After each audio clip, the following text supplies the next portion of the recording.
Let's go. Yo, I'm like an addict, do I gotta have it. I ain't even playing, got a really bad habit. If it moves, gotta grab it, fuse like a magnet. Lose, won't have it till I'm doomed in a casket. I ain't playing, got a weird mind. Cerita diawali oleh peperangan antara dua negara yang berdampingan. Demi untuk membalaskan dendam masa lalu mereka sanggup mengorbankan nyawa para tentara untuk berperang. Tiba-tiba Putri Raja Yan menghampiri tenda pengobatan dan di sana banyak yang terluka yang ia lihat, termasuk salah satu panglima andalan negara Yan.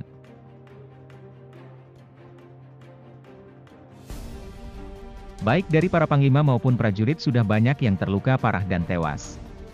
Tidak lama kemudian terdengarlah bahwa raja terkena panah oleh pemimpin pasukan Zhao. Kemudian sang Raja Yan pun memberi mandat kepada Jenderal Moung untuk memimpin pasukan, akan tetapi keputusan raja itu membuat hati beberapa jenderal lainnya menjadi iri. Ia pun tidak bisa menolak permintaan raja. Raja berpesan kalian semua harus mematuhi perintah Jenderal Moung. Sebelum mereka kembali berperang, raja pun meminta kepada Jenderal Moung untuk memenangkan pertempuran ini demi seluruh rakyat negeri Yan. Cerita kembali ke arena pertempuran di mana sudah banyak sekali mayat yang bergelimpangan. Jenderal Moung pun mengamuk dan membuat Raja Zhao menjadi cemas dan ketakutan. Setelah melihat itu Raja Zhao segera menarik mundur pasukannya. Untuk sementara waktu pasukan negeri Yan memperoleh kemenangan, dengan begitu menambah lagi deretan balas dendam Raja Zhao terhadap negeri Yan. Setelah perang usai, seorang jenderal jahat menemui raja di tenda kerajaan. Tiba-tiba ia mencekik raja yang sudah terluka parah hingga Raja Yan tewas. Sepertinya ia ingin sekali menduduki singgasana kerajaan apalagi ia melihat sang raja sudah terluka parah. Sang raja pun tewas, putrinya pun sangat sedih atas musibah ini. Setelah wafatnya sang raja kemudian menteri pun mengumumkan siapa yang akan menggantikan kedudukan sang raja negeri Yan. Namun semuanya terkejut ternyata yang meneruskan tahta kerajaan adalah seorang wanita yaitu putri raja itu sendiri. Beberapa jenderal bertanya-tanya apakah mampu seorang wanita memimpin kerajaan yang besar ini? Melihat ilmu bela dirinya belum terlalu mampu, sang putri pun segera melakukan pelatihan kemiliteran. Dan ia langsung dilatih oleh Jenderal Moung yang sangat ahli dalam bertempur. Latihan pun dimulai dari pertarungan di sungai berkuda sampai perkelahian di bawah air hujan yang disaksikan oleh semua pasukan. Sang putri pun sangat bersemangat menjalani latihan militer ini demi untuk membuat semua rakyat percaya kalau ia mampu untuk memimpin sebuah kerajaan. Jenderal jahat pun mendatangi seorang yang pandai membuat racun, dan ia menyuruh untuk membuat anak panah yang matanya dikasih racun. Guna racun itu ternyata untuk menghabisi nyawa sang putri demi melancarkan niatnya menduduki tahta kerajaan. Namun sang putri masih bernasib baik, ia ditolong seorang pria tampan yang jago dalam pengobatan. Kemudian sang putri pun diobati dengan obat-obatan herbal, dan ia mengeluarkan semua racun yang sudah masuk ke tubuh sang putri. Laki-laki tampan ini sudah 10 tahun tinggal sendiri di hutan itu dengan rumah pohonnya. Setelah sadar putri pun menanyakan nama dan siapa laki-laki tampan yang sudah menyembuhkan ini. Hari demi hari laki-laki ini mengobati luka sang putri, tanpa bosan dan letih ia berusaha menyembuhkan. Ia tidak tahu kalau wanita ini adalah seorang raja di negeri Yan. Lama-kelamaan jam berganti siang berganti malam karena sebersamaan dan ketulusan laki-laki itu, sepertinya tumbuhlah benih-benih cinta di antara mereka, terlihat dari tatapan mata mereka, namun setelah sembuh putri pun harus pulang untuk membereskan kekacauan yang sedang terjadi di kerajaannya. Sang putri pun merasa sedih karena harus berpisah dengan laki-laki baik hati ini, apalagi di hatinya sudah ada rasa cinta. Akhirnya hari untuk putri kembali pun tiba.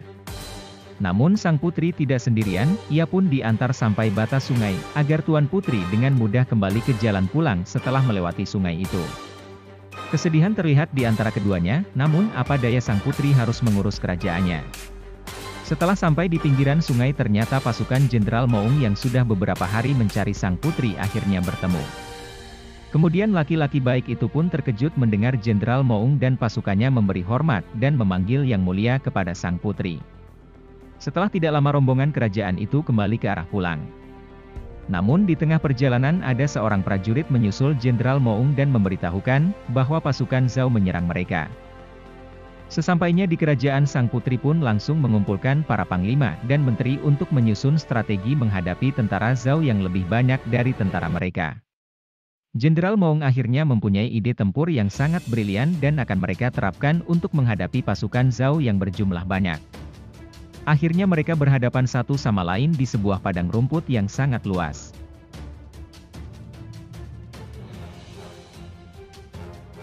Akhirnya setelah genderang perang dipukul, kedua pasukan pun menyerang satu sama lain. Pasukan Zhao memulai terlebih dahulu dengan mengerahkan pasukan infanterinya terlebih dahulu. Kemudian pasukan Sang Putri mengerahkan pasukan berpanahnya untuk melumpuhkan sedikit pasukan infanteri Zhao. Peperangan ini sangatlah tidak seimbang karena jumlah pasukan Sang Putri hanya 3.000 prajurit, namun Zhao mempunyai 10.000 pasukan. Makanya Jenderal Moong membuat strategi yang akan cepat memukul mundur pasukan Zhao.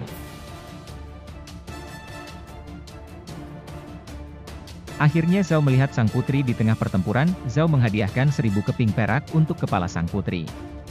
Lalu Zhao mengejar Sang Putri ke arah semak-semak yang ada di pinggir medan pertempuran. Namun inilah yang diinginkan Jenderal Moong, inilah strateginya. Karena pasukan Jenderal Moong telah menunggu di dalam semak-semak yang dilengkapi dengan jebakan-jebakan. Sedangkan Zhao hanya mengejar Putri dengan beberapa puluh orang prajurit saja.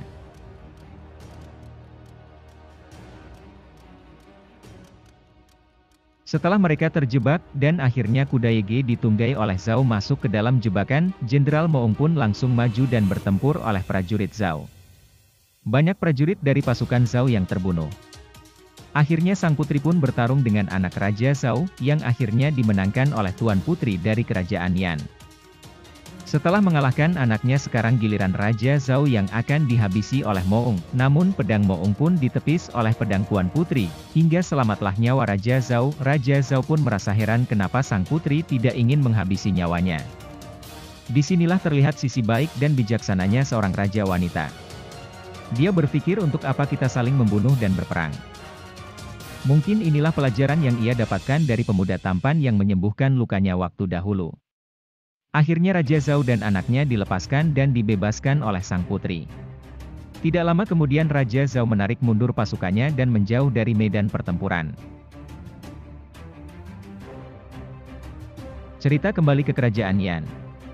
Sekarang menteri akan menyiapkan penobatan secara resmi dan perayaan yang besar untuk pengangkatan Tuan Putri menjadi Raja Negeri Yan yang ke-16. Namun di saat itu juga Tuan Putri melepaskan gelar jenderal terhadap kelompok pemberontak yang tidak suka atas kepemimpinan Tuan Putri. Ia pun menjadi kesal dan mengatakan kalau perang di antara kita belumlah dimulai, namun Tuan Putri tidak ambil pusing sedikit pun atas ancaman pria medsos tersebut. Namun tiba-tiba Tuan Putri mengeluarkan keputusan yang sangat mengejutkan buat semua petinggi. Ternyata Tuan Putri memutuskan yang menjadi raja ialah ke Jenderal Moong. Semuanya setuju dengan keputusan Tuan Putri ini. Ternyata Tuan Putri selalu mengingat pemuda yang mengobati lukanya dahulu dan ia pun sangat ingin bertemu dengan pemuda itu, makanya ia tidak ingin menjadi raja di kerajaannya. Ternyata Tuan Putri dan pemuda itu sudah saling mencintai dan saling menyayangi. Keesokan harinya Tuan Putri pun segera bergegas menunggangi kudanya untuk bertemu kembali dengan kekasih hatinya dan ingin hidup bersamanya. Namun setelah ia sampai di sana, pemuda itu telah berada di dalam balon udaranya untuk segera terbang. Lalu Tuan Putri pun bergegas menaiki tangga dan menyusul untuk menaiki balon udara bersama kekasihnya itu. Sungguh romantis sekali jalan percintaan mereka berdua, kemudian mereka berdua menikmati keindahan alam dari atas balon udara. Setelah berkeliling beberapa jam akhirnya mereka pun kembali ke rumah pohon dalam keadaan hujan dan dingin. Setelah turun mereka pun langsung saling memandang di bawah derasnya air hujan yang turun. Tanpa lama Sang Putri punlah yang nyosor duluan di dada pemuda itu. Mungkin karena dingin dan hanya berdua saja maka mereka langsung melakukan adegan dewasa yang sangat menggugah gairah Mimin. Keindahan dan keromantisan terjadi di tengah hutan dan di bawah deras hujan.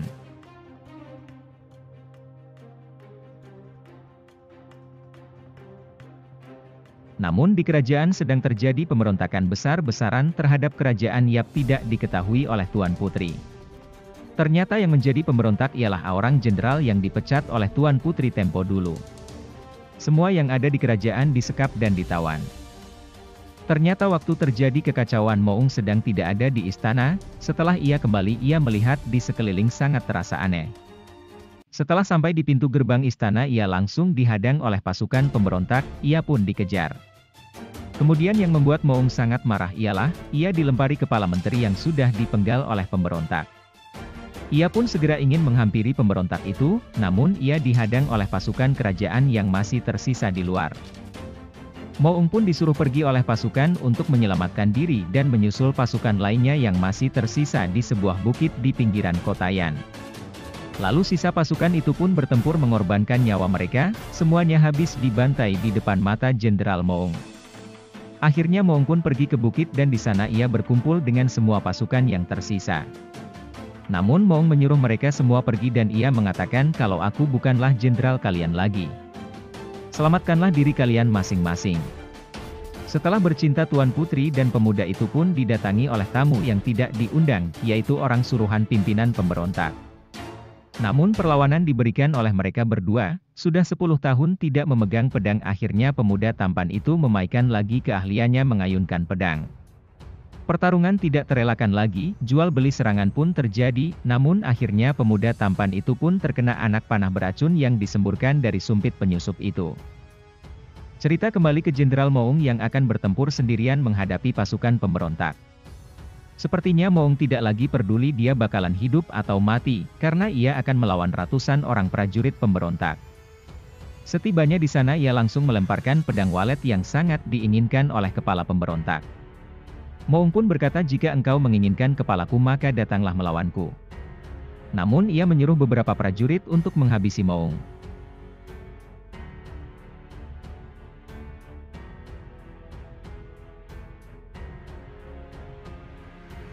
Melihat dengan mudah Moong mengalahkan beberapa prajurit akhirnya ia memerintahkan ratusan prajurit hanya untuk membunuh satu orang saja.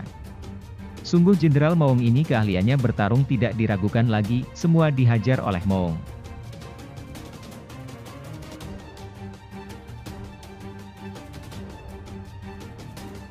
Akhirnya Moong pun tertusuk oleh tombak prajurit, mungkin sudah kelelahan dan jumlah lawan yang banyak Moong pun sudah tidak kuat lagi.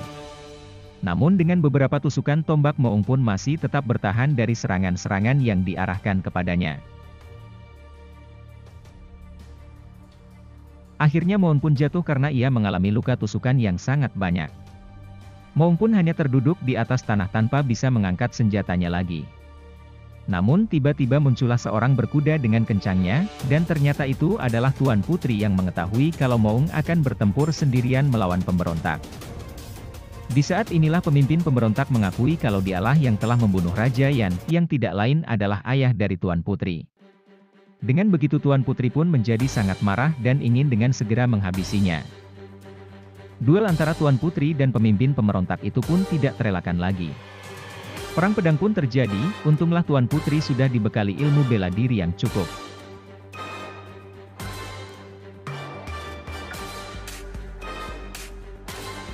Namun yang namanya wanita tetap kalah soal tenaga bertempur, akhirnya Tuan Putri pun roboh terkena pukulan di kepalanya. Pemimpin pemberontak pun sudah merasa menang di pertarungan itu. Jenderal Moong pun hanya bisa menatap sedih.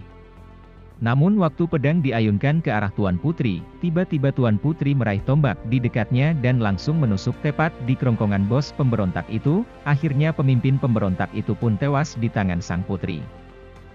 Setelah selesai melihat putri membunuh bos pemberontak, Jenderal Moong pun tewas di tempat. Itu pun sangat membuat sang putri menjadi sedih dan sangat kehilangan. Ia kehilangan jenderal yang sangat setia dan hebat.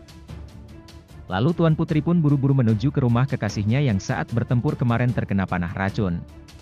Sayangnya pas ia sampai di sana pemuda tampan itu sudah meninggal dunia, dan menambah lagi deretan rasa sedih Tuan Putri. Dia langsung kehilangan dua laki-laki terbaiknya. Yang satu adalah panglima perang dan satunya lagi adalah kekasih hati yang sangat dicintainya. Pada akhirnya tahta kerajaan memang harus berada di tangannya, mungkin sudah takdir sang putri. Sekarang ia pun memimpin kerajaan dengan bijaksana dan disukai oleh rakyatnya. Oke guys, sekian dulu ringkasan film action Mandarin ini.